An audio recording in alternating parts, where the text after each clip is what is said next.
ماني وش تديري لو كان تولي راجل ليوم واحد في حياتك؟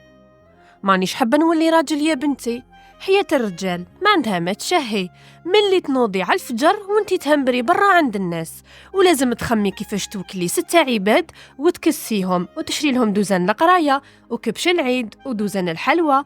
والراجل من يكون صغير يخمم كيفاش يدير التاويل كي يكبر، كيفاش يدبر دار في عز الغلا والكوا ومصاريف العرس والمعارض والصداق، وكيفاش يرد الدين والكريدي خلاص ماني قهمتيني. يا من زينك تكوني طفلة تخمي غير كيفاش تتهلاي في روحك وتشبحيها.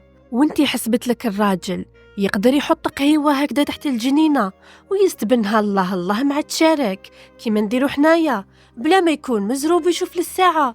يا بنتي حليلهم، راهم يباتوا عين راقدة وعين تعس. وانتم في رايكم شكون اللي حياته سهلة في الجزائر، المرأة ولا الراجل؟ قولوا لي في التعليقات.